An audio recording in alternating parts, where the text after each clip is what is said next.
దేశవ్యాప్తంగా చాలా ప్రాంతాల్లో బర్డ్ ఫ్లూ కేసులు కలకలం సృష్టిస్తున్నాయి. వదిలిపోయిందనుకున్న ఈ వైరస్ రక్కసి మళ్లీ జనసంచారంలోకి రావడంతో ప్రజలు ఆందోళన చెందుతున్నారు.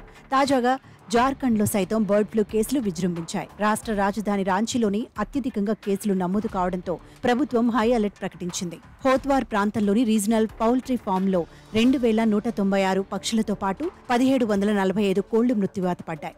అనుమానిత 1697 గుడ్లను అధికారులు పగలగొట్టారు. భోపాల్లోని ఓ ల్యాబొరేటరీలో కోళ్ల నమూనాలను పరీక్షించగా విషయం వెలుగులోకి వచ్చింది.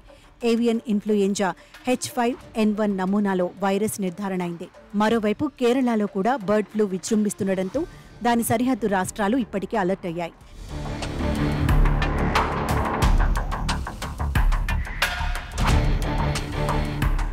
ఈ వైరస్ వల్ల పక్షులు బర్డ్ ఫ్లూ బారిన పడతాయి. దీంతో క్రమంగా అనారోగ్యానికి గురై మృతి చెందుతాయి. వైరస్ వేరే జీవులకు కూడా వ్యాపించే అవకాశం ఉంది. వ్యాధి సోకిన కోళ్లను తింటే ప్రాణాలకే ప్రమాదం. బర్డ్ ఫ్లూ కేసులు బయటపడగానే జిల్లా యంత్రాంగం అప్రమత్తమైంది.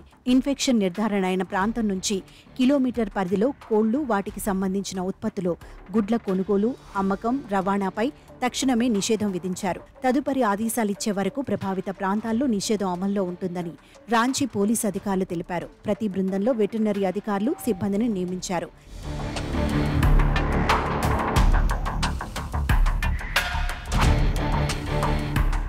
వ్యాధి వ్యాప్తిని అరికట్టడానికి చర్యలు తీసుకోవాలని మత్స్య, పశుసంవర్ధక, పాడి పరిశ్రమ మంత్రిత్వ శాఖ అధికారులను ఆదేశించింది. పౌల్ట్రీ ఫామ్లోని మిగిలిన కోళ్లను చంపి ఆపై వైరస్ సోకిన ప్రాంతాన్ని క్రిమి సంహారక మందులతో శుభ్రం చేయాలని సూచించింది. వ్యాప్తి చెందే ప్రదేశం చుట్టూ 1 కిలోమీటర్ వ్యాసార్థాన్ని ఇన్ఫెక్షన్ ఉన్న ప్రాంతంగా గుర్తించాలని, దాని చుట్టూ 10 కిలోమీటర్ల వ్యాసార్థాన్ని నిఘా జోన్గా గుర్తించాలని అధికారులు సూచించారు. ఏవైనా పక్షులు అనుమానాస్పదంగా మృతి చెంది ఉంటే వెంటనే అధికారులకు సమాచారం అందించాలని పశుసంవర్ధక శాఖ ప్రజలకు సూచించింది.